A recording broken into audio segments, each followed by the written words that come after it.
Gibson. Here. Mr. Grimm. Here. Please stand for the pledge. Allegiance to the flag of the United States of America and to the republic for which it stands, one nation, under God, indivisible, with liberty and justice for all. CJ, we have someone who signed up to speak tonight. Yes, we do. Sherry Gestring. And before you speak, I will read this. Somebody is coming up. Community comments are one way for citizens to communicate with the Board of Education when your name is called. Sherry. Please come to the podium, state your name, address, and topic. You'll have 3 minutes to speak. Remember, this is a formal and official meeting of the Board of Education, and what you say becomes part of the official meeting record. If your comment involves a problem with a student, employee, or board member, please do not identify them by name. Keep in mind we are meeting in the schoolhouse and in the presence of students. At this time, the primary role of the Board of Education is to listen and reflect on what is said. Sometimes we may respond or ask questions, but not always. Whether we respond or not, your input is valued. Thank you. Go ahead. My name is Sherry Gestring, 1556 St. Charles Drive, Streetsboro. I'm the co-chair of the Streetsboro Levy Committee, and I'd like to talk to you tonight about how the campaign is going. So it's my pleasure to say that the campaign, I think, is going very, very well, and it seems to have picked up a very positive momentum. So things are going great, and the committee would like to take the time to thank all the people who made it so to this extent. The first thing I'd like to talk about was a very successful student showcase and pancake breakfast that we had, and that event would not have been possible without the following people. Darlene Wheeler and her amazing group of volunteers who took care of literally all the food and made that kitchen run like a well-oiled machine. Dan Stitzel, who helped organize and coordinate all the displays for the different schools and grades and made sure that everything was set up the way it needed to be. Rita Kroger, Michelle Forsyth, and Lori Thompson, and their volunteers who put together all those great raffle baskets that were at the event. The high school jazz and pep bands and Thrive, who provided fantastic entertainment, as always. Principal Hope for being such a great host. And then the main organizers, Sue Stockard, Linda Myers, Carolyn Miller, and Jen Caroli. And finally, we want to thank all of the other volunteers, staff, and community members who came out for the event. So thank you for that. And we'd also just like to point out that much of what we're able to accomplish would not be possible for the people who make donations to the Levy Committee. It just helps cover all those expenses and let us do the things we do to get the word out. So on behalf of the Levy Committee, I'd like to thank FMD Architects and Hammond Construction for their very generous donations, and to Peppel and Wagner for their $1,000 donation to the Levy Committee. To us, this really shows their commitment to the schools and to the community which they serve. And we would just like to thank all the other contributors who have provided money to the Levy Committee as well. Thank you. Thank you very much. And Sherry, I just wanted to respond to your comments, and I think it's safe to say on behalf of the board, we sincerely appreciate everything that the Levy Committee has been doing. You guys have been working very hard. We appreciate that. Okay, there's no one else. Okay. Alan, take it away.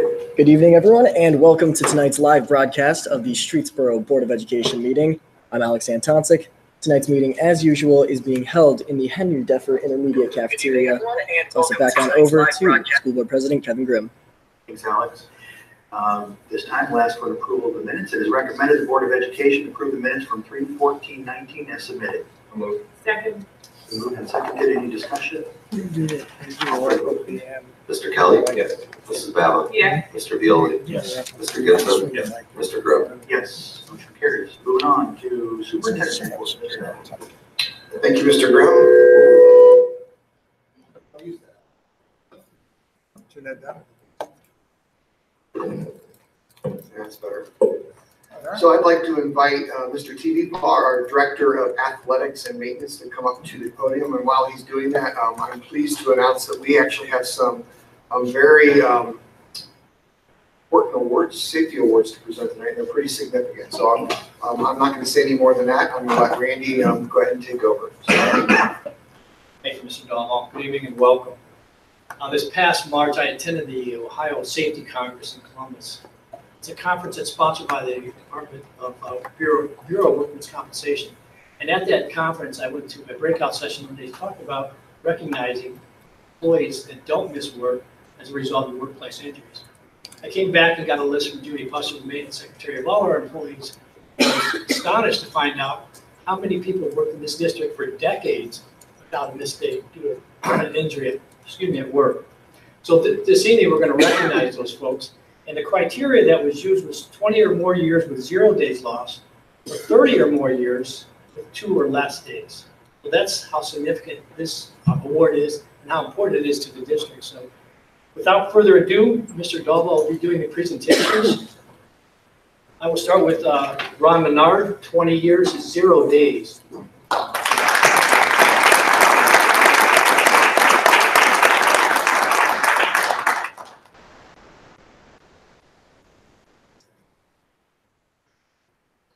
Kevin Thomas could not make it this evening. He is 22 years with 0 days missed. I don't know if Randy Clark is in the audience or not. He is not in the audience. 29 years, 0 days missed. Then we bump up to 31 years. Dennis Ellsworth, 1 day, 31 years.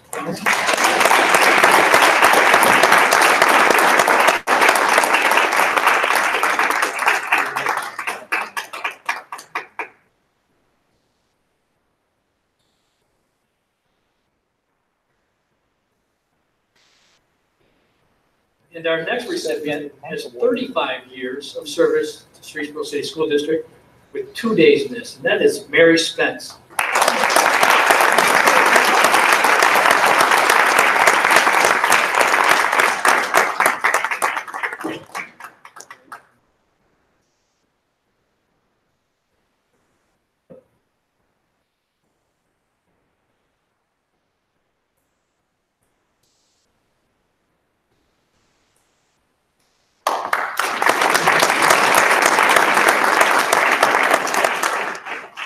Numbers are also a good representation of the dedication we have in our staff for the maintenance custodial services here in our district. So I'm really proud of not only these individuals, but our entire staff for doing a great job for us. Okay, we have one more recognition to do, and this person has been in the district as our head track coach for 25 years. He resigned last year after 25 years of service. He was a football coach for 8 years and kind of jokingly told me that he's a middle school basketball coach for 1 year. When he told the story about it, because he's didn't know much about basketball, never played basketball, got a lot of assistance, but he did it as a favor, and it doesn't surprise me. Tom Fessmeyer has coached an estimated 1,000 student athletes over a quarter of a century. He has mentored all those student athletes, and he's had a great deal of success. Over the past 15 years, he's had 67 track and field athletes qualify for the state meet in Columbus. Of those, 38 were recognized as All-Ohio. It's an unbelievable number, folks, whether you've been here 25 years or 40 years, to have that many athletes representing the state, representing our school district in a very positive way, is quite substantial. Not only did they represent us athletically, but I know Tom Fessmeyer, and they represent us as student athletes as well. So we're going to recognize Tom this evening. I asked him to be here. He reluctantly wanted to be here. He said his coaches and all his student athletes should be here, not him. Again, it doesn't surprise me that Tom would make that statement. So to commemorate his 25 years of service, we're honoring Tom. Tom, if you'd like to come up, with a stainless steel vintage commemorative stopwatch. 25 years old. So Tom, this would be what you would have gotten in 1994 when you're probably only 25. Yeah. So thank you, Mr. Fessmeyer. We all benefited by you being here and as our track coach.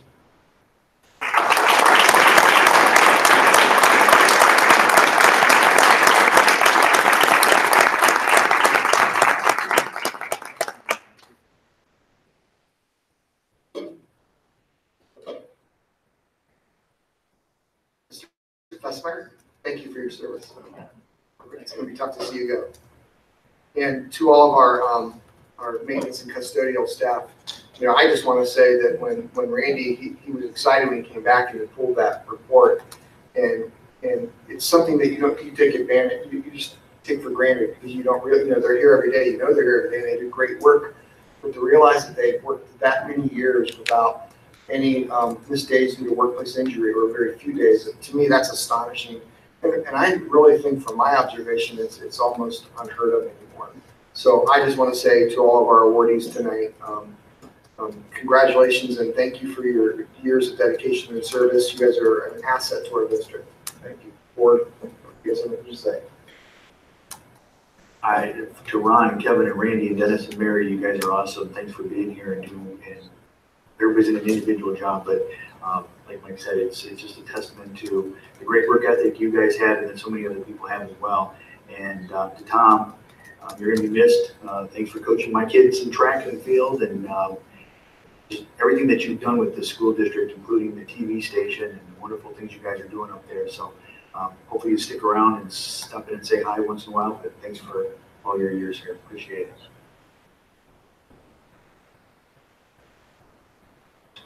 20 years, 22 years, was it 31? 35. That's amazing. You don't see that in places. The time for those many years is commendable. Not miss work. That's unbelievable. So thank you. Thank you from myself as well.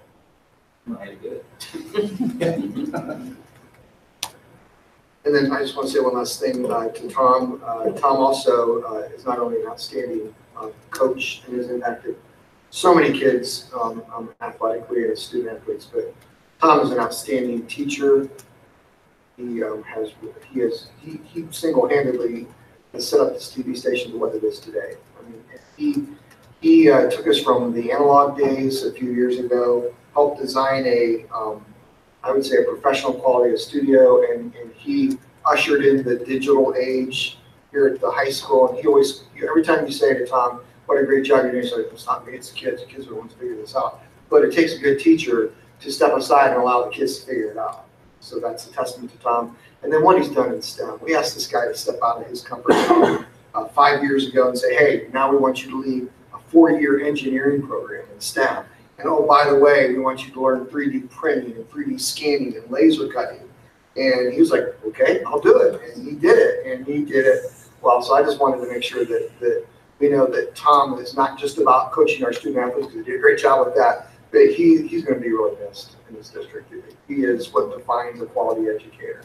So, Tom, congratulations on your retirement. Large shoes to fill. Relax now. He doesn't know how to relax. I think he already has 100 decks he has to build. Oh, you feel decks. All right. Thank you. So the next part of our my report board is our monthly Did You Know? And for the folks in the audience that don't normally attend board meetings, or this is your first in a while, we try to point out something that maybe perhaps you did not know was going on in our school district, those best practices. So I would like to invite Mr. Bryan up to introduce this month's Did You Know? Mr. Bryan. Did you know, Mr. There's a dash there.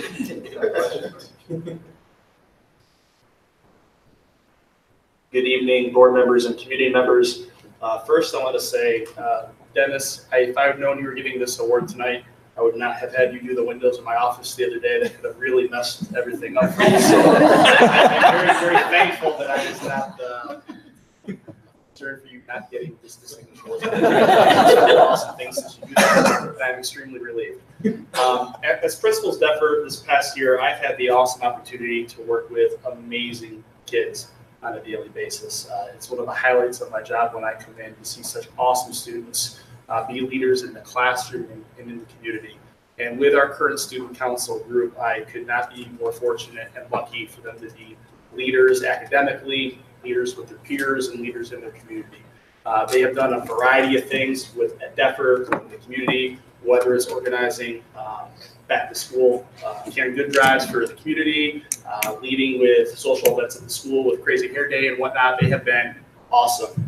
In addition to our awesome student council, we have our awesome student council leader, Mrs. Valenti, who does exceptional work with our kids to build them to be leaders, to work with them to show their true potential in each and everything that they do. And I'm also particularly grateful on the winter days when they come out to the flagpole with me to put up the flag every morning, bright and early, freezing outside, just showing that they always are willing to go above and beyond with everything that they do for DEFR. And cordially invite Mrs. Valenti and our student council.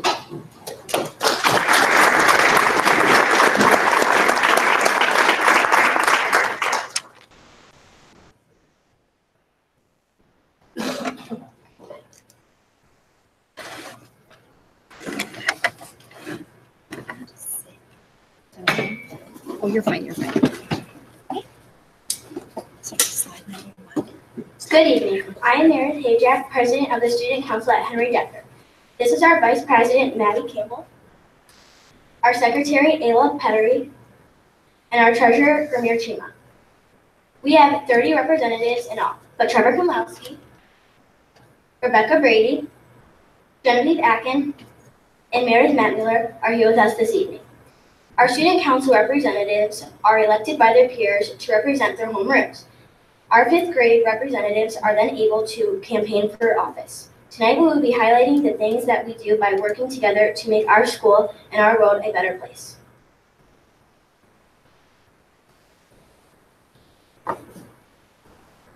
We sponsor one spirit day a month, such as Mix and Match Day, Wednesday, Wacky Hair Day, Pajama Day, Teacher-Student Switch Day, and many more in order to promote unity in our building and to have fun. We also encourage gratitude through letter writing campaigns that focus on one group, such as the cafeteria, custodians, and transportation within our school community each month.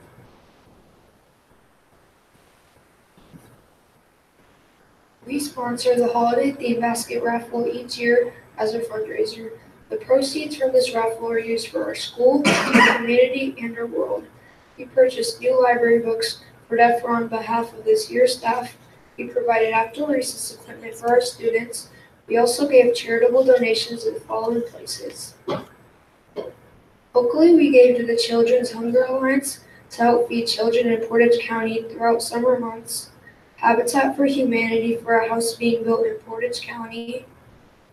And the Miller Community House, which provides emergency shelter to Portage County men, women, and children experiencing a housing crisis.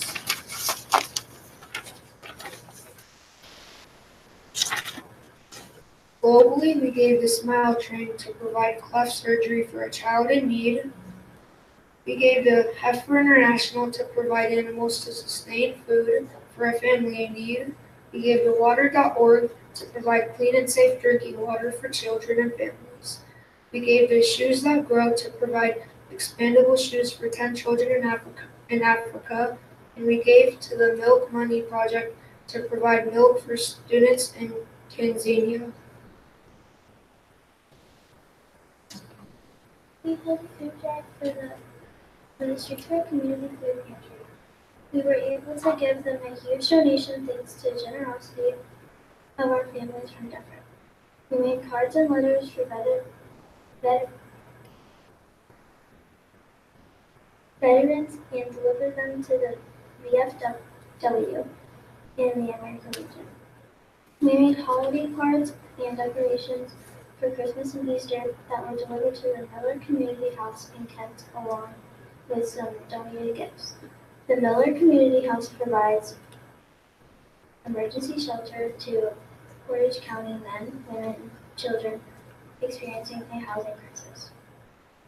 One of our representatives, Rebecca Brady, inquired as to why we were not recycling at the cafeteria at DEFR.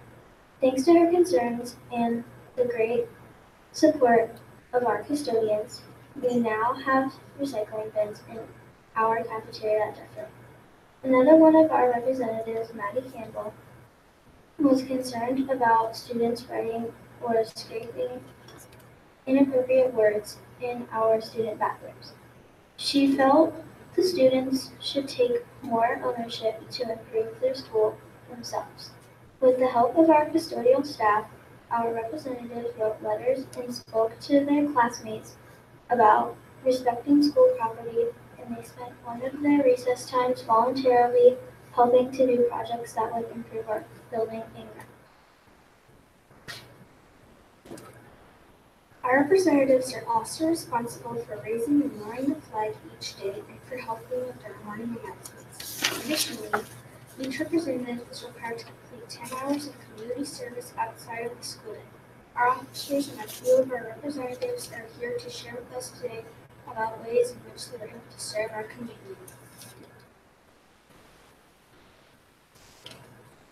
Hello, my name is Trevor Kinlowski, and you might be wondering, what does the Denver Student Council do to help our community? One requirement of the Student Council is doing 10 hours of community service. For my part of service, I helped out at my church through Feed My Starving Children. This program, we packed bag meals for countries that have high poverty and poor resources. My second part of community service is I worked at every varsity football game. I think that helped out by not just fooling around and setting a good example for kids to get into trouble at events. Thank you.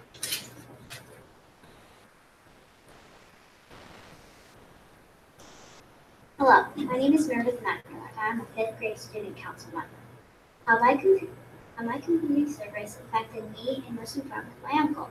My uncle has stage 4 measles, which is spread throughout the body. He has lost one lung. This summer we had a rummage sale to help pay for his medical bills.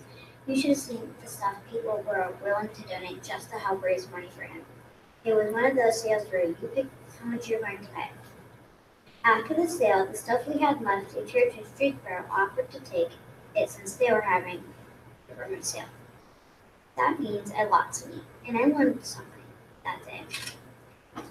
If you show some kindness and love to others in the community, they will show it back. Thank you.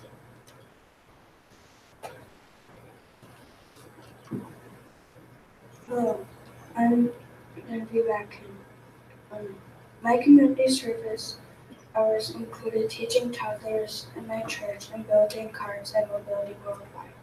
It had a positive impact for me because I got to see how to teach kids, and for them because they got to learn more about what they were. Mobility Worldwide was good for me because I got to drill, paint, and glue, things I like doing. And it was good for others because the cards go to people that can't walk.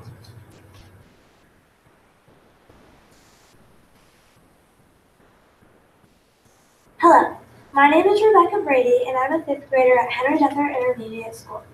I had a big idea, and I wanted to put it into action. Mrs. Valenti helped me a lot with that. I began noticing how there were so many people coming in and out of the cafeteria, just carelessly throwing plastic cans, bottles, and other things into the trash. I hated seeing how people didn't care about helping the environment. Then I realized that even if people cared about helping our environment become a better place, they couldn't do anything about it. Our school was slowly harming the place we lived. I knew it couldn't continue. Soon enough, Mrs. Valenti was asking for ideas on what we should spend our fundraiser money on. I immediately knew what to do. I suggested putting recycling bins in the cafeteria. I thought it would really help fix the problem that I had seen, and it did. I started seeing more and more kids using them instead of putting recycling in the trash. I was happy to see my idea put into action. Thank you. Good evening. Today I would like to share with you my favorite parts of being a student council member. As being a student council member, we are required to do some service hours in our community. This was very exciting to me because I love helping others. For my community service hours, I chose to work at a nursing home, a local church, and for the Streetsboro Parks and Rec. At the nursing home, I helped the residents play bingo. I had a lot of fun helping them play and seeing them smile. For the church, I helped serve drinks and clean up after a church program. It made me feel good knowing that they appreciated my time and needed the extra help. It was also super fun because when we were cleaning up, it felt like being a waitress. For the Streetsboro Parks and Rec, I volunteered at the trunk or treat and the trick or treat trap. At both of these events, I saw a lot of friends and family from our community. It was so much fun passing out candy to the little kids and cheering on my friends at the race. Doing the community service made me feel good, knowing that my time was. It was so much fun passing out candy to the little kids and cheering on my friends at the race. Doing the community service made me feel good, knowing that I was helping others. I'm so happy that Student Council gave me this opportunity to serve my community. That was my Student Council member experience. Thank you for your time. Hi, My name is Maddie Campbell. I'm a 5th grader at Henry Differ and the Vice President of Student Council. In order to be on Student Council, we need to complete community service hours this fall. For my Student Council hours, I volunteered at Streetsboro Youth Basketball games. This helped the community because I worked at the concession stand, which helped raise money for the basketball program. I also volunteered at my church in the nursery. This makes it possible for parents to attend events at my church without having to get a babysitter. One thing I am focusing on this year is to help get rid of the graffiti and bad words written on the bathroom stalls. I worked with Ms. Valenti to come up with an idea, and we sent it to Mr. TV Paw. My idea included a service day when the student council helps get rid of the bad words by cleaning the stalls. I feel this is important to do because it makes kids uncomfortable, it's inappropriate, and it's just not kind. Thank you for letting me speak here tonight and for your time. Hello everyone, my name is Ayla, and today I'll be talking about what my community service is. It's called Miller Community House. In your mind, you might know what the Miller House is, and others might not know what the Miller House is. So let's first talk about it. So the Miller House is a decent size and beautiful place. They don't have a lot of rooms, so 3 to 4 people sleep in one room, but they're big enough. Anyways, it's time for me to talk about what I did at the Miller. The first time I went, I cleaned out a pantry so people don't eat expired food that they had. Another time, I made welcome backs for people that are new at the office. I'm very proud of all the officers, including me and all of our 12th and 8th officers. Great representatives. Have a great rest of your day.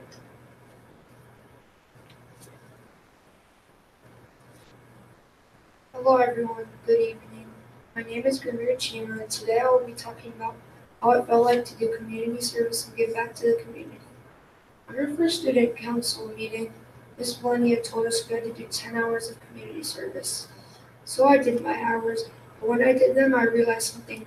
It felt good to give back to the community, not because we were told, but because it's the right thing to do. For example, when I did my hours, I went to a nursing home. But now that I'm finished, I still go back there sometimes to help. I believe we should all do good deeds, not because we're told, but it's a polite thing to do. Thank you everyone for listening, and I hope you have a great rest of your evening. We would like to thank the parents and families from our community who supported us in so many ways this year, giving us the opportunity to serve our school, our community, and our world. We would also like to thank the Board of Education for having us here this evening.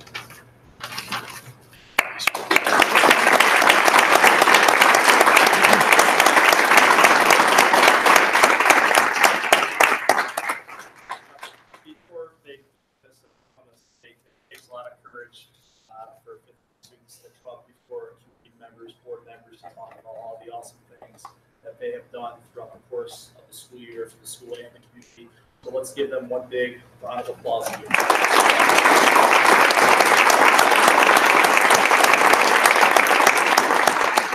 Ladies and gentlemen, right here you see in front of us, student leaders. These are an example of the great kids that we have in this school district. And I want you guys to hear this. You guys did, first of all, you did a great job. Watch yourselves on TV later. You're live on the radio right now, so you guys did a great job. But I had the pleasure of seeing some of our senior scholars at a luncheon day before yesterday, where they were being awarded scholarships and being honored as outstanding students that are representing Streetsboro. Fast forward, this is you guys in a few years. These are our next students. These are our student leaders, but these are our next student leaders. You guys did a great job and keep up the good work. Seriously.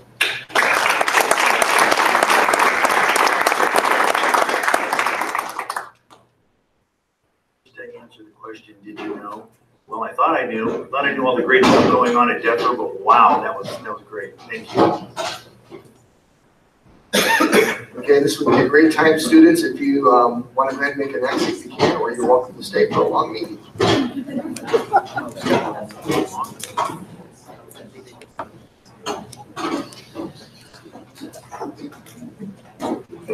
Okay, as our students and families are exiting, I'd like to call your attention to the next item on our agenda, or on my report, and that would be A PD day. I'm proposing that we hold a professional development day for our teachers on May 24th. And I'm going to give you the reason why I want to do that. May 24th is actually Memorial Day weekend. So I'm proposing that we turn that into a 4-day weekend for our students. Unfortunately, not for our teachers. We're going to ask that, what we're hoping is that we're going to have all of our certified and classified staff come in on May 24th. As you know, we just completed a curriculum audit. And we sat through the preliminary findings today. And just as a reminder, we had a third party from Ashland University who does this all over Ohio. He said 30 some school districts have now done this. And the idea was not a gotcha, not anything, but in the spirit of wanting to improve. We've heard that loud and clear that residents have been unhappy with our report card. We have spent hours and hours and hours educating people about the improvement projects we have going on in this district. We believe we are improving every year. It's incremental, but we wanted to take it a step further, and this board approved for us to have a curriculum audit. And what that audit did was it was an independent person, some people from Ashland University came in and they met with our teaching staff without administration present to really drill down into what's being taught in the classroom. And the idea behind this curriculum audit is, okay, so we have state standards and we know we're teaching the state standards, but this was to take a critical look at what state standards we're actually doing a great job teaching, and maybe what state standards we've not been paying as much attention to, and maybe we didn't even realize it.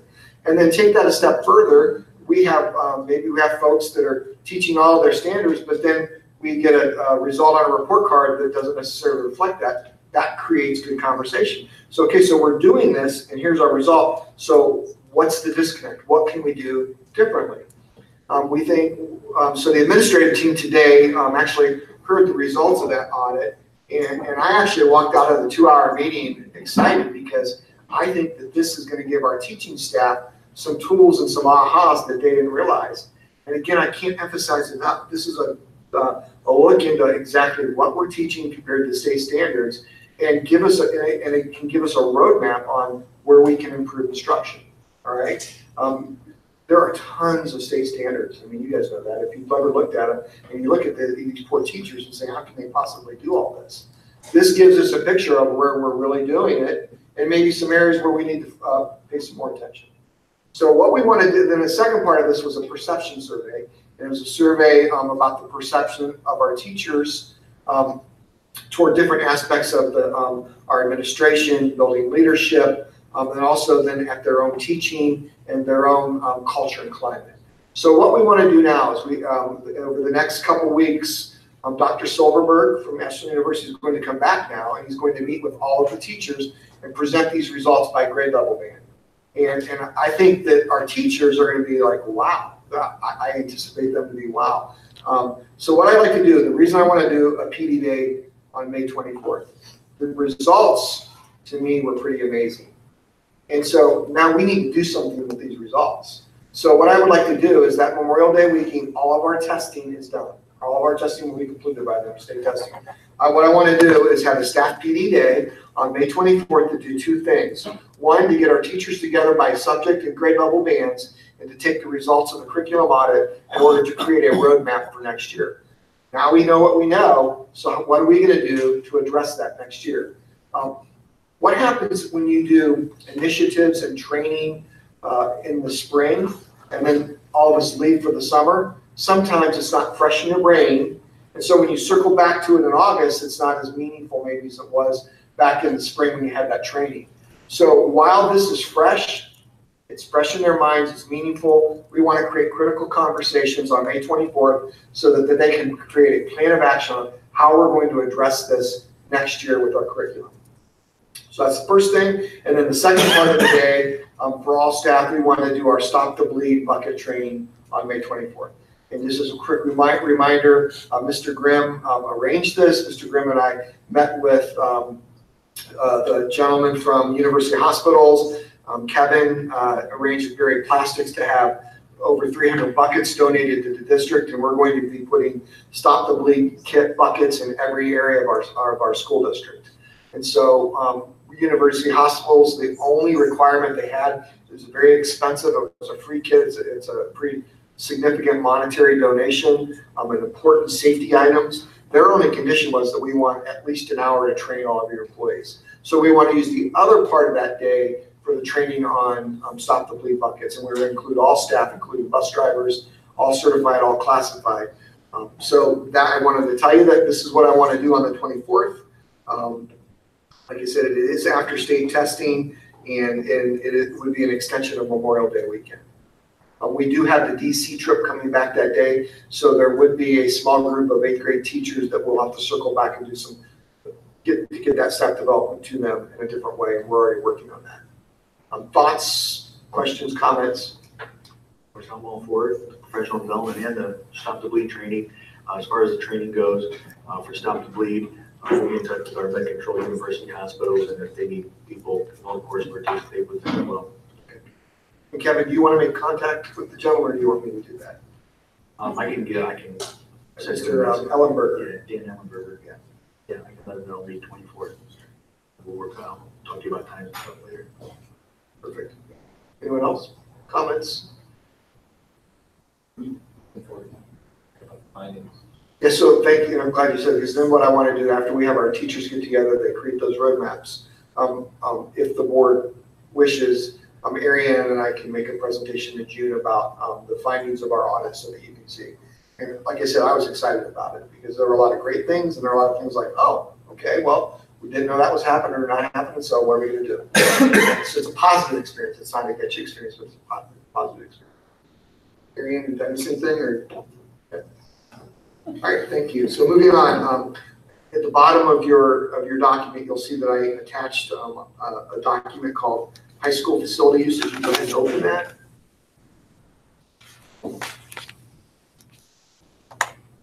So 2 months ago, I presented this draft to you, and also then the Board of Education, you guys gave me permission to go ahead and move forward with opening the track to our residents. We actually did that, was it 2 weeks early, Randy?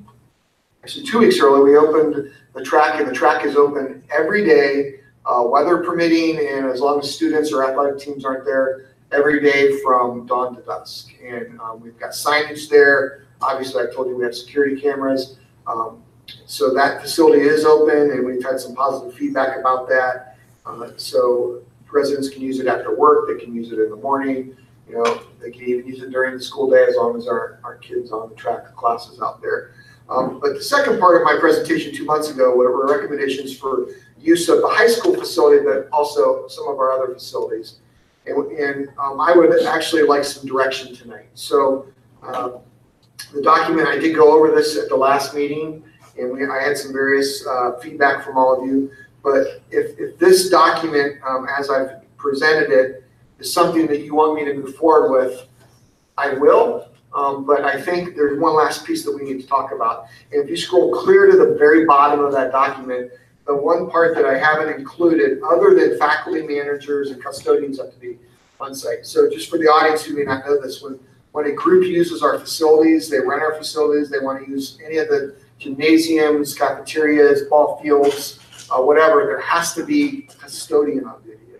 And that's not just because we don't trust people. It's one, for safety purposes. If something were to happen, we can have someone there that can turn off water, can address any type of physical plant issues. But also, it's a part of our negotiated agreement. You know, I had a resident send me an email indicating that they felt that they should be able to use our facilities whenever they wanted, whether there was a custodian present or not.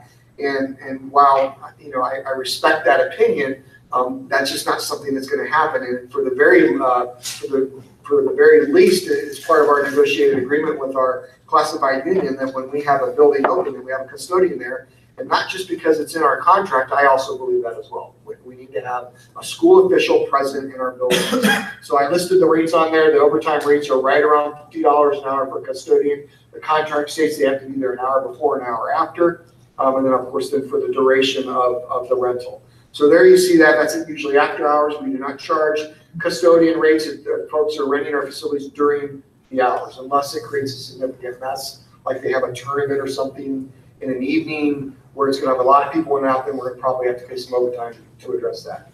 So that's already on there. Also, if you if we allow a tournament, a youth tournament, I'm just going to use football for an example, or soccer, we permit a youth soccer tournament or a youth football tournament in the stadium, there has to be a faculty manager there. The faculty manager has to be there to run the scoreboard. That is a very, very, very expensive piece of equipment. It's basically another TV studio for the district. And that's not just anyone's going to have keys to do that. And they also have to be there to open up our facilities, our restroom facilities. But then the custodian will also be there to clean up when we're completed to clean up.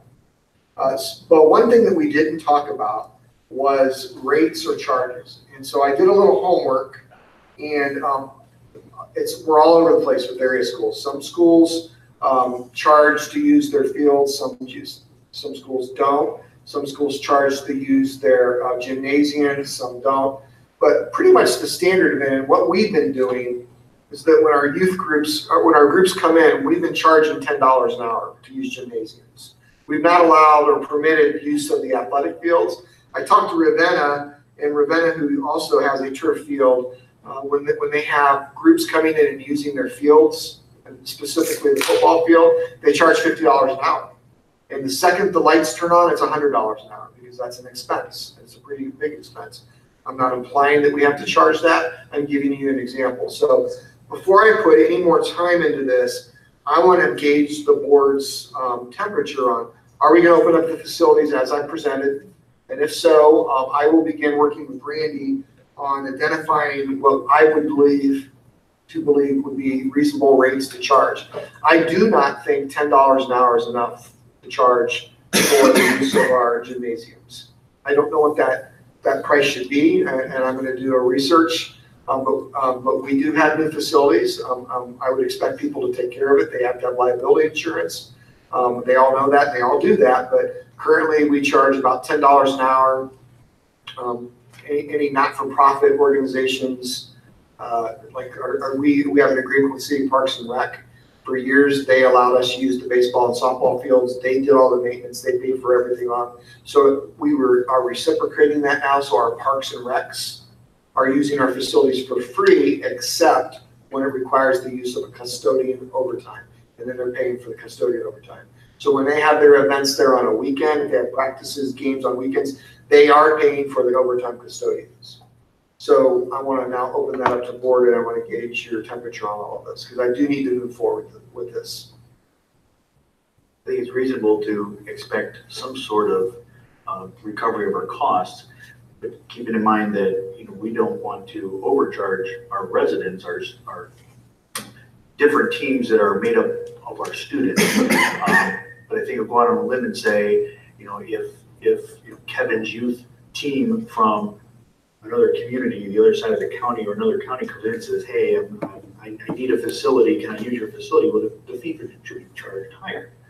But to have the ability for our residents and our children to use our facilities, as long as nothing else is already going on schedule, I think we do whatever we can to accommodate them within reason. One of the things that we'll have to manage, and it's going to probably fall on Randy and myself, will be when we have outside groups, we're going to have to, we've already been doing this, but our intentions are to give our local community groups first dibs after our athletic teams. So that's going to be a management issue for us to manage. We're going to have to manage that.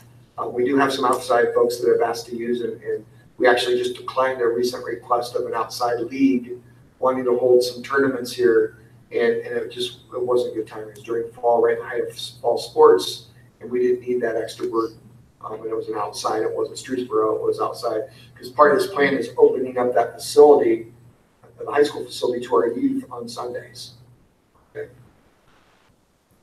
Kevin, to your point, one of the things that we've done is we've charged that $10 an hour for our local youth. That is affordable. Our local travel teams, not affiliated with the city.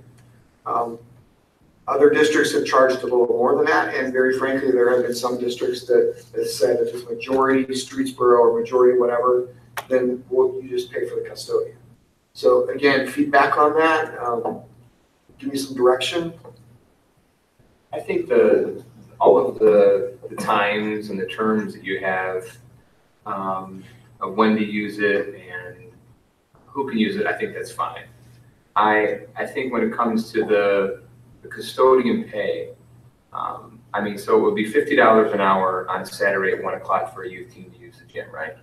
So it would be 150, because if they're there for an hour, they're getting 50, and then they have to, there's, our contract is an hour before and an hour after. Okay. And that's gonna cover the overtime costs of the custodians. They have to come in, so it's time and a half. So it's gonna be right around, it's gonna be give or take. I would say 50 is gonna probably be the most that it would be. It could be less. It's gonna be based on the custodian that bids on it. And if we don't have a custodian, then it doesn't happen. Okay. But on the weekdays, it would be 50 an hour, right? On weekdays, if it's within the time that our custodians are there, no cost. They usually pay $10 an hour. Now, I will qualify that. We've had a rare, but we've had a few instances where there's been, maybe, I'm just gonna use basketball, there have been basketball games in the evening. Custodians are still there. Basketball teams are done with their games at 9:30, they leave. There's more work to be done, so to do the additional work. I think that $150 for 1 hour is too much for a youth team on the weekends. I'm not sure, maybe half that could be feasible. I'm not sure exactly what it would come to, So but what that means then is that the district is bearing the cost for that. I understand, I do. So if it's 2 hours, it's how much on Saturday? So 2 hours would be $100, and then 50 hours before and 50 hours after, so $200. You're better off almost 3 hours instead of 1 hour on Saturday available. I guess they'll just have to work that smartly, you know, for all the youth teams to try to keep it for a longer time, or just be smart about that. I mean, we do want our community to use the facilities, that's for sure. We're not saying that we don't. It's just we want to make sure that we don't have to absorb all the costs, but. So just to make sure you understand that too, and I think you do, but for the audience, this question is, those costs would be for like practices and things, but we have said that we would open, make available on a limited basis for games. Now, they would still have to have a faculty manager, and they would have to have some custodial time, but it would, I don't know that we've charged them that full cost before.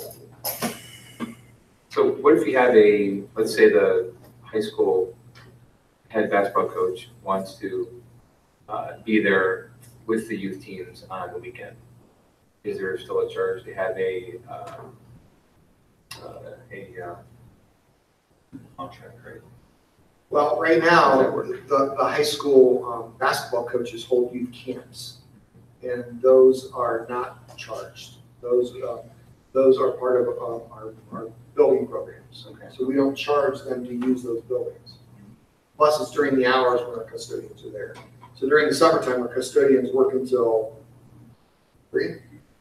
And I believe the youth camps are all within that time. Any of the camps that occur beyond that, then we have to bring in a custodian, which is overtime, and we charge overtime. Yeah, but So our youth camps are not, they're not charged. They're hosted by our head coaches. They are not charged. okay. So if on the weekends there's not a camp, but the head coach is there from the high school, they're helping out with the youth practice or something, do we still charge the youth for the custodian? We have it. I'm going to say we have it. But I don't know how much that would happen. I don't know. I don't think it happens a lot. The intent of this is that we have a group of our community coaches that want to start using these facilities regularly. Right. Which is why we drafted this. And so if that's going to happen, we have to have custodians in those buildings when it happens, when they're there. And so that's where this policy came from. So we try to address every possible youth sport from football, baseball, soccer, to cross country, cheerleading, volleyball. Everything's addressed in this policy. And times are given them for access. Because our athletic teams primarily use them 6 days a week. So Sundays become a placeholder for our youth teams. But by contract, we have to have custodians here. So we're going to pay the custodians. So the decision needs to be made. Are we going to pay for custodians, or are the youth programs going to pay for custodians? I think $10 is not enough, and I think $150 is too much. So well, those are two different. Those are two different charges. The $10 was for using the facility. The $50 an hour is an overtime fee, is what we have to pay overtime to our custodians, and that can get pretty expensive. It can get expensive, but I mean, you've got to look at what we're charging them that. So if you've got to use whatever team, they're in there once a week for practice for 2 months, and you're charging $150 a pop, I mean, just priced out a lot of people. It adds up. That's $600 a month just for practice time. Well, I'll be devil's advocate, and I'll say, for those people that are not supporting the levy, they can come back and say, look at how much money you're wasting, you should be charging all these people. I don't want to, I mean, I would hate to have a youth team not be able to practice because of the cost, but at the same time, we can't just, use all that time and money and not have some sort of recovery for it. And also keep in mind too, that when you're using the facilities, they're using water, they're using electricity, our heat is turned back up to accommodate too. So there are costs associated with it. So the $50 an hour is just to pay the wages. So I don't have a frame of reference for this. So I think at the beginning, you talked about other school districts. What's the average? Where do they land? What do they do? I'm not prepared to give you an average of where they're at, but I can tell you that it's all over the place. But most places charge, if it's beyond the school day, they charge the fee for overtime for custodians. Some districts charge an additional fee per venue. Ravenna charges $50 an hour for just using the field. And then they also have to have a faculty manager there or a custodian there. If the lights come on, then it's $100 an hour. And it doesn't matter it doesn't matter who it is, that's their fee structure. I'm going to make my comments very simple. We don't want to profit from this, but we need to charge what it cost us. I can't see not charging the fees that we're going to incur, especially when we have a levy coming up and we still have to make cuts. So that's my position. I'm not sure where the rest of the board stands. Well, you don't have to decide on costs right now. If I hear that you're willing to take this policy that Randy and I drafted, then I'll put some more work in to start coming up with some fee structures. I'll come to our next board meeting with maybe some ideas, and then we can decide and vote on it at that point. Oh, wait, why don't you put some numbers in front of us? That makes it easier, I think. And I think too, the people that I talked to and read emails from, they're not unwilling to pay the fee that it costs. So, I mean, I support the use of the facilities, but we need to recoup whatever costs we have to put into it. I understand that, Brian, I agree with you, but I can assure you that if we tell a youth team that they have to pay $150 to use the gymnasium for 1 hour, they're gonna gripe about it. Whether it's okay to use it or not, I just have a feeling that eventually they're gonna complain about it. So, that's my feeling. But if that's the cost, then that's the cost. Yeah. I agree. We can't help it. I disagree with you. I know, but we also wanna promote, No, I'm just saying too, if we have custodians that are working that day, there may not, Sundays, we don't have custodians working. We don't have custodians on Saturday.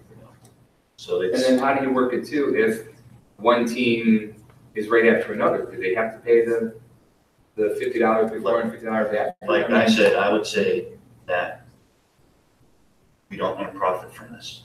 We don't. And that would be so if you have multiple teams that are going to be setting up for the same day in the same building, let them work it out. But the fee's the fee. The cost is the cost.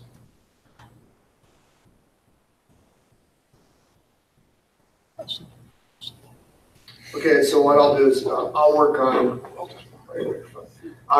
on with Randy. We'll come up with some sort of a fee structure. Again, right now, I didn't really propose a fee structure except covering the cost of the custodian. And it's currently $10 an hour to use the gymnasiums. We don't have a fee for a varsity football field because we've never let anyone use that before. We've allowed the youth to have, it's on there, but, they can play one tournament up there and we've covered that. And we've always covered that. It's been at no cost to those youth to have one tournament game up there or one Saturday with 10 games. We covered those costs before. And I left that alone. This is in addition to what we're already doing. So we have a travel baseball team that wants to come up and use the high school football field for 2 hours. What are we going to charge? We have to have a custodian there. By contract, we have to have a custodian there. And you know, and also it's important to know too that some of our community leagues that are wanting to use our facilities are also for-profit leagues. You know, my stepson has played travel baseball since he was 8 years old, and I've been paying probably close to $2,000 or $3,000 a year early on. It's probably close to $5,000 a year for him to be on this travel team, and those fees go for them to rent facilities and for their uniform and things. So I think that there's a happy medium. But what I'll do is I'll work on that with Randy. And again, this is beyond what we already said. We already said football can have one regular season game up there on the turf field and one playoff experience on the turf field. Soccer can have a regular season game on the turf, a playoff game on the turf. So we've already said that, okay? This is beyond that. Yeah, the other thing you need to really consider too is that these events or practices need to be scheduled out far enough in advance so that you can get your custodians to work. Because if you schedule somebody for 3 hours and they're bidding on it, you may have nobody bid on it. If you give me a half a day or a whole day, I might go. So I think you have to really think through that process of scheduling itself. You can't just call and say, I want to use the gym tomorrow. I mean, that doesn't give us enough time to get people in place. We've actually, that happens a lot. We've been denying those requests because there's just, it's simply, we don't have the time to accommodate it. The only thing is, the first item, high school track, you listed open track 24/7, March through November.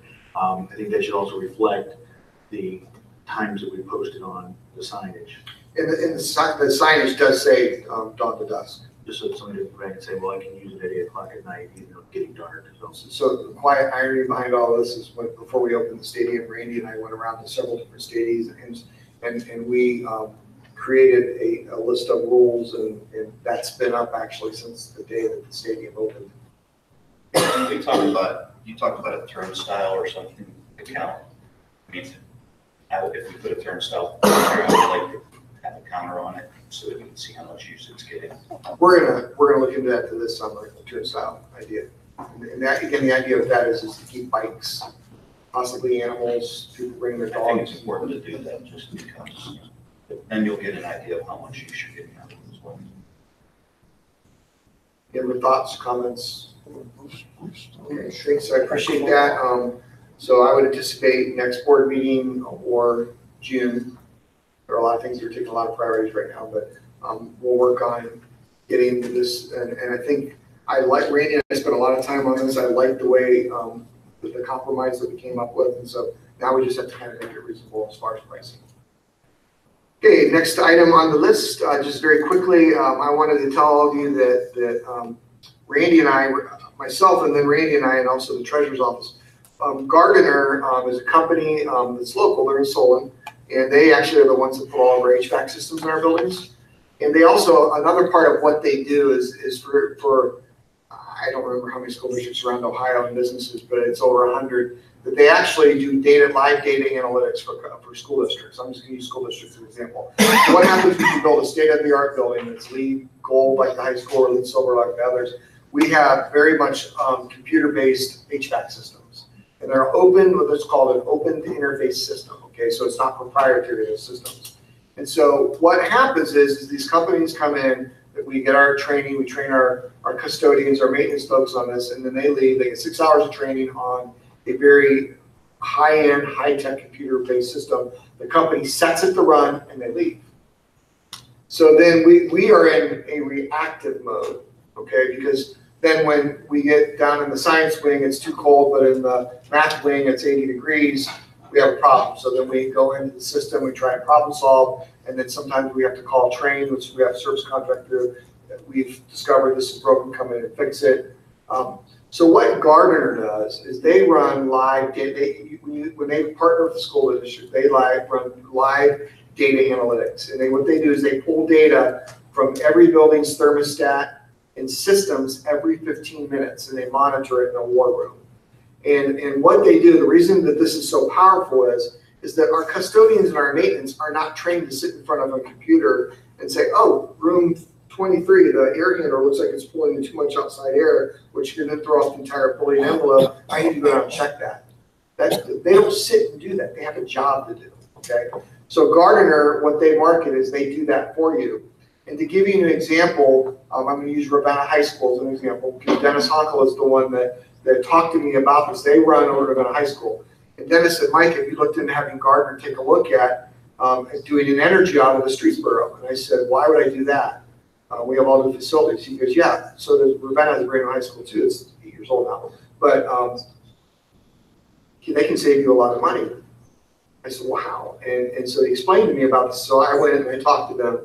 And I had them, so this was all amidst the discussion when we've had folks submitting questions about, have you done energy audits? Are your buildings running efficient? Those have been the questions that have been asked of us over the last 4 or 5 months in light of our levy failing. And I initiated and had Gardner begin it free, everyone free, a free energy audit. They did a free energy audit. And I met with them, Randy and I met with them, it was the day before yesterday. My days are running together, the day before yesterday. And just, they don't even have all the data analytics for us yet, because we're still trying to get some of that for them. But just on a preliminary basis, they could save us several thousands of dollars just by monitoring our systems for us. So when I talked to Dennis, he explained to me that they pay X amount of dollars to have Gardner to run the data analytics on their high school. And so then Gardner monitors it, looks at it. They can pick up the phone and call the maintenance guy and say, hey, I noticed that room whatever, the air handler is not running correctly. You need to go down and do this, this, and this to it. No charge as part of it. Or they can say, we noticed the pump on this system has gone down, which we might not know, which then can cause snowball effects. We need to send a technician out now to fix it. A year they save, for the money that they pay Gardner to do that, they have a significant savings. So they don't even necessarily pay for the service. The service and the cost savings to the district pays for the service, if that makes sense. So they actually is money ahead. And what they've done is they've taken that high school and made it more efficient. And because it's running more efficiently and they're pulling those data analytics every 15 minutes, they're saving money in their utilities. So what I'd like to ask the board to do, and Kevin, I'm going to ask you to pick a board member, and I want a board member to participate with me and with Randy as we progress through this process of them getting all of our data, and this is all for free, having them plug it in and run some analytics, and to see if they can save us money on efficiency of our buildings. And I think that rather than having Gardner come here and present, it was pretty extensive what they presented to us. I think it would be better to have a board member, CJ, Randy, and myself move forward as a committee to see if it fits what we have, and then ultimately either bring up a presentation for the board and say, hey, if we could have Gardner take over the monitoring of our systems, and it will save us this much money to do that. But I would like a board member to participate as we move forward. Or two. We're going to have 2 board members. And this would most likely be during the day. It will be during the day. During the week. So if anybody's interested, you can let me know tonight or tomorrow, and I'll pass it on to Mike.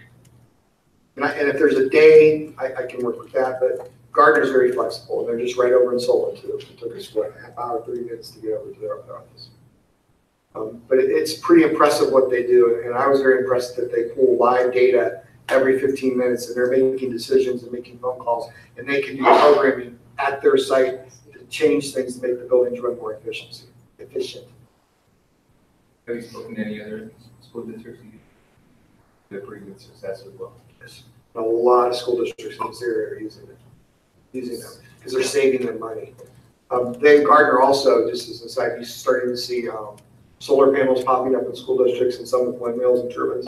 They also are doing that for people. We are not candidates for that because our systems are so new that they believe that they're efficient and they're going to be able to save us enough money efficiency-wise that we don't need to look into the solar panels and the turbines.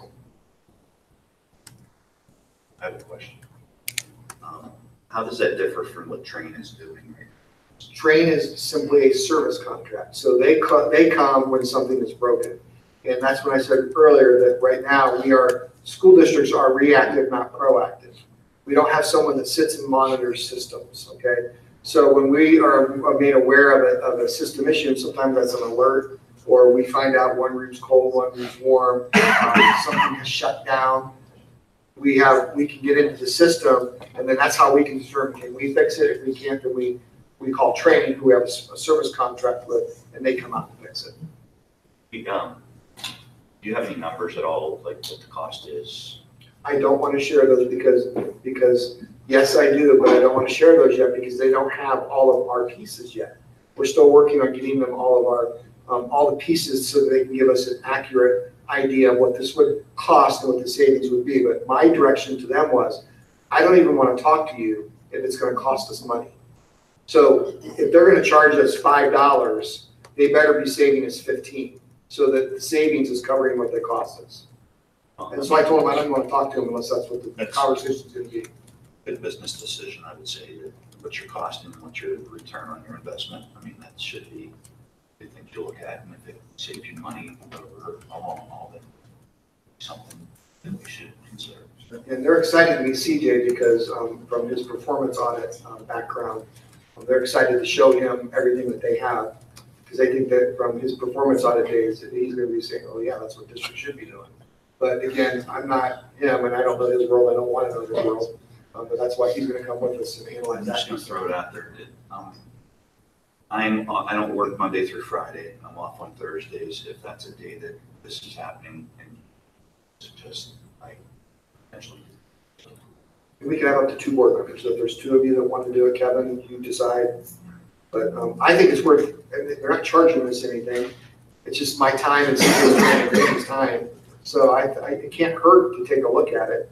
And at the end of the day, I told them, I don't want to talk to you. I'm not going to take anything to my board unless you're saving me. What you're doing is saving us money and paying for your service. So and they're guaranteeing that it will. They're going to tell you they're going to be able to save you energy-wise, and they're also going to take cost in so they can mitigate any kind of damage there is if something happens to a unit. Correct. It makes sense. So why do you?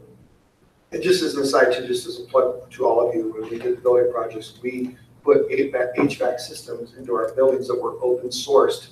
So we didn't put anything that was proprietary, so that the heater or the boiler system at the new high school, only this company can serve it. And the boiler system over here in HVAC, we did an open source so that we could do something like this, that we could have somebody come in and do data analytics for us. So that was a good decision by this board as we progress through the building project. Did they also talk about rebalancing Yes. the system? Can they do that remotely also? Yes. Sweet. They're one of the only companies that do everything that, and that's why they started doing this, I think he said back in 2008 when the market took a crash, and most companies were laying people off. They hired over 100 people during that time span, because they're one of the only companies that are doing this. So they'll be able to know if the air conditioning's running and they got a door propped open and one unit's running like crazy. Yep. And they have it's like that at work all the time. Somebody leaves a door open and it just unbalances the whole building. And they have somebody on staff 24/7. So if it's the middle of the night and whatever wing of the building, all of a sudden the temperature starts rising, they get on the phone and call. They start doing they can troubleshoot, and whether it's dispatching a service technician or calling us and either us fixing it or calling service. You anticipate this will replace the Train contract when that expires? It could, because it's interesting. Train actually was a part of Gardner, and they've recently split. So Gardner is in charge and done all of these installs with Train. They support Train, but they're moving more toward that data analytics. They're still doing lots of installs too.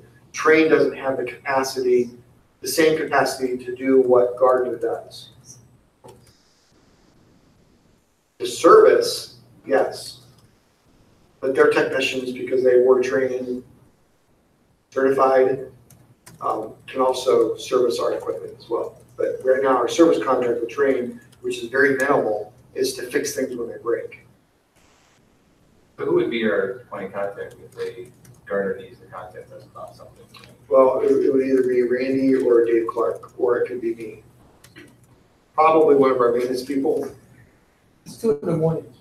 It's me if it's after 11. Right across the street.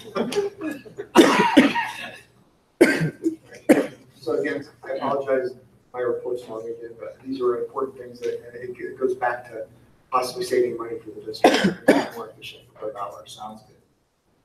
Anything else? Okay, on the calendar, we have 2 board meeting dates for May, so I just want to make sure, I believe we changed it to May 15th. Is that correct? On my calendar, maybe not yours, I still also have it as May 9th. I have it May 9th and Wednesday, May 15th. I believe we did move it from the 9th to the 15th because of schedule problems. Okay, so I just want to make sure that everyone knows, public knows, and maybe CJ, we can do a notice. And Andres, we can put it on the website, next board meeting, Wednesday, May 15th at 6 p.m. Henry Defer. Was the time okay? 6 p.m. for everyone? Then, finally, just a reminder to everyone that issue 6 is on the ballot on May 7th, so I would encourage people to go out and vote. That concludes my report. Thank you, Mr. Dalbaugh. 60 minutes later. Okay, moving on to the treasurer's report. At least. Thank you, Mr. Grimm. The chart that you all have in front of you is a 3-year look at our fiscal history of the general fund. As of February 28, 2019, the general fund had a balance of $4,730,508.74, compared to the balance in February of 2018 of $5,565,621.34. This is a difference of $835,112.60 from February 2018, and a 2-year difference from February fiscal 17 to now of $2,337,110.67. Again, it shows our revenues are declining. You did see a little spike up in the revenue from last month where we were at an all-time low. That's because of advanced collections of property taxes. We get those 2 times a year, and they came in last year a little earlier, the last 2 weeks of January, and then a little bit throughout February. This year, they didn't come in until February, and then we got a couple in March. So that's why you see the jump. That has to get us through our next advance period in July. I don't see anything on here from 17 to 18 to 19 where it increases. We all know there's reasons for that. We said it over and over again. And we're trying to get back to that point and find that balance. So that's our goal. But we need help. So if there are no questions, Mr. Grimm, that concludes my report. How many minutes was that? 2.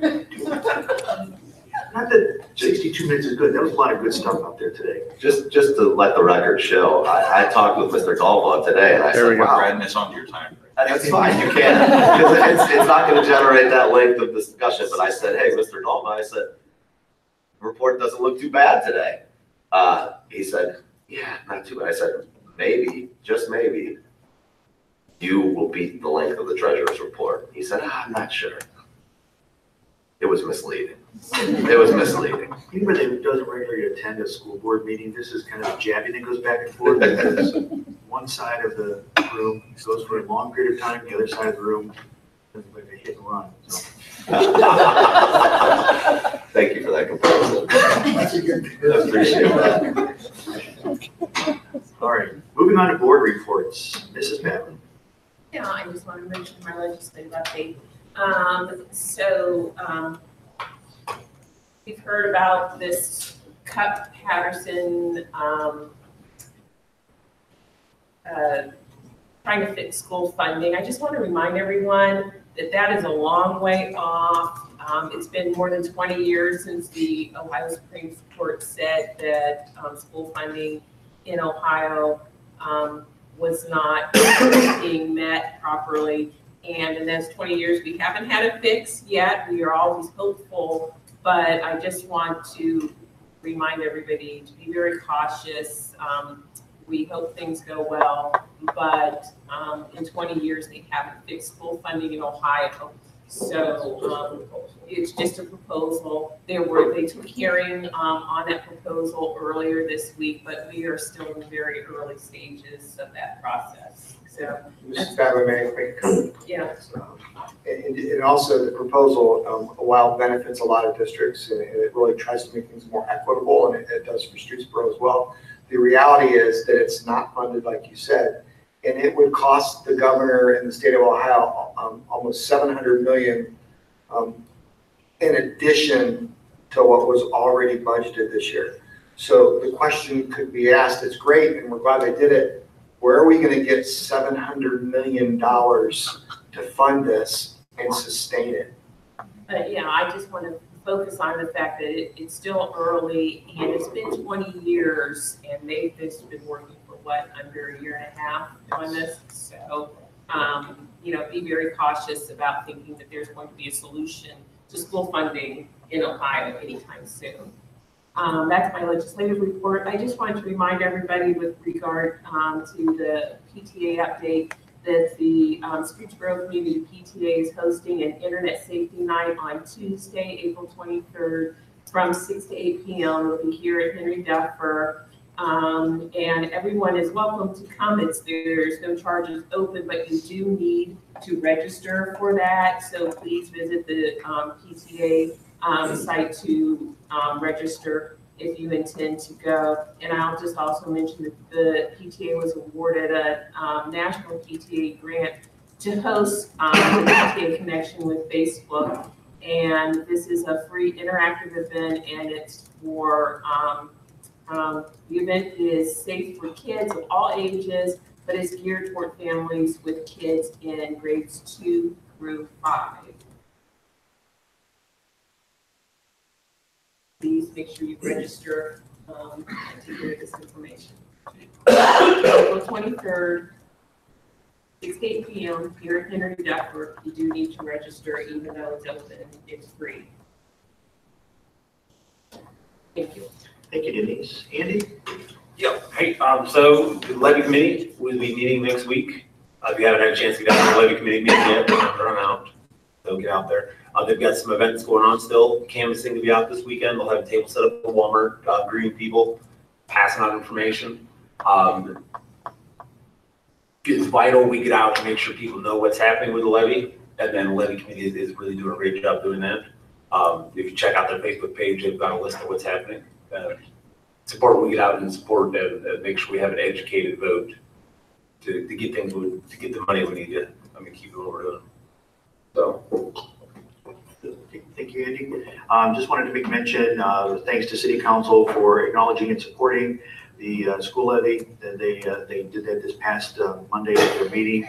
So we appreciate their continued support in that. And also, of course, as been mentioned, we do have our levy coming up. But the city has a 0.8 mil levy on the ballot for a fire station and a building for the service department.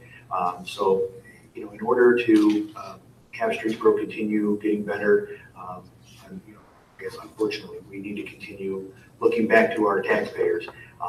So we appreciate your support for the city's tax levy and also for the school district as well. Mr. Kelly. Just a few things on athletics. So baseball, our JV baseball team is off to a good start. They're 62 overall and 3-1 in the league.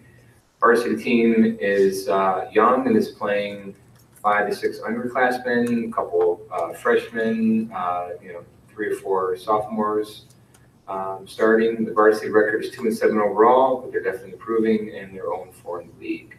Softball is 1-8 overall, 1-4 in the PTC. The league definitely has some really good hitters. This week we play a couple of the contenders for the league title. So it's going to be hopefully a good week, but we'll see how it goes. Track, both boys and girls teams have started strong with split wins over Garfield and 2 wins over Springfield. The teams are experiencing a youth movement, loaded with freshmen and sophomores as well. They're definitely benefiting, though they are young, they're benefiting from the seniors and juniors experience. There is a team cookout and movie night, including middle school track athletes.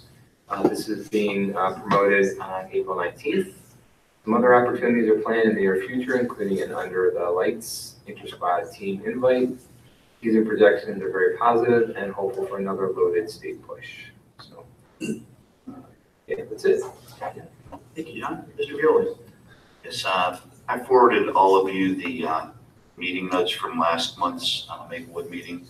The feature program there was the culinary arts program, which was kind of cool because we got to go down and visit the kids, and we had one student from Streetsboro that made one of the items that we got to taste test. It was a dessert, cake dessert, and it was awesome. Just to follow up, this week, when I talked to the instructors there, I asked them if I could come in and spend a day with the students in the classroom. So I went there today, and this week they're doing Japanese cuisine. So they had a ramen noodle bar set up like a buffet, and they were making sushi. So I got to taste test some things that they would also today. The kids were awesome. One thing that I will say that they are learning there, learning a trade, is they get to interact with adults and customers, and they're learning good customer service, and I think it's an important thing to teach our kids. And hopefully at the executive session, we'll have something they can taste as well. Motion to go to executive session. That's all I have. It was a good time. And if anybody in the audience ever gets a chance to go up to Maplewood, they have a restaurant there if you can get up there for lunch. They have great food, and the kids get to serve you. I think if you follow them on Facebook, Maplewood Career Center, they also post the menus for the weeks when you're open. Well, actually, one of the chefs there asked me for my email address, and I gave it to him, and he's going to forward me the menu every week, so I can forward that off to you guys as well.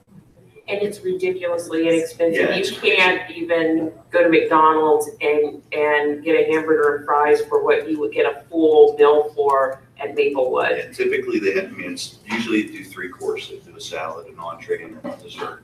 And for what, less than? It's like it's like $5 or less. $5 or $7 Yeah. or something. It's pretty easy. They don't take credit cards though. Bring cash. Bring cash. That's all I have. Thank you. Right, moving on to consent agenda items. It is recommended the Board of Education approve the consent agenda items B through O. A second. Been moved and seconded. Any discussions? Yeah, I just wanted to point out, we have three additional retirees listed this month, and so I'd like to, along with Mr. Bessemer, I'd like to publicly announce and thank Larry Andrews, our school psychologist, who is retiring at the end of this year. Sandy Mercer, kindergarten teacher, is retiring at the end of this year. She's been here for 36 years. And then Karen Williams, a school psychologist, is also retiring at the end of this school year. All 4 of these, the 3 listed here, have been very important parts of our district.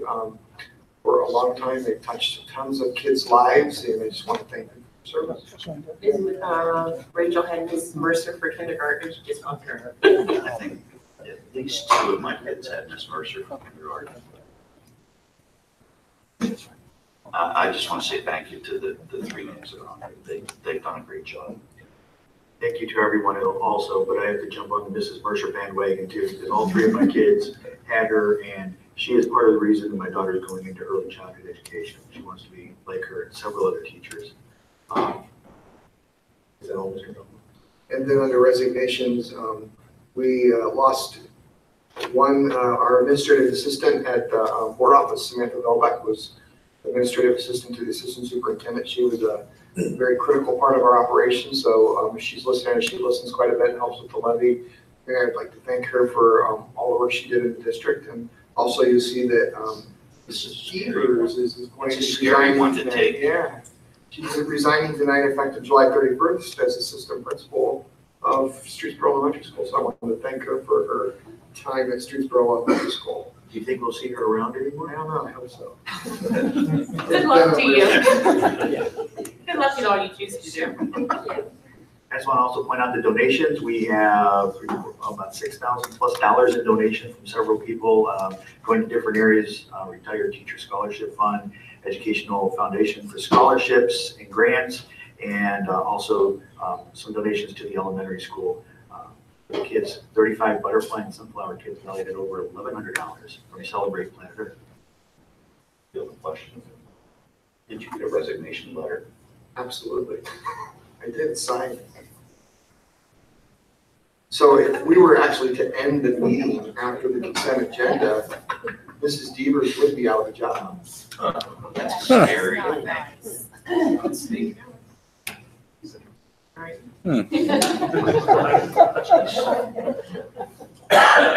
right, any other discussion?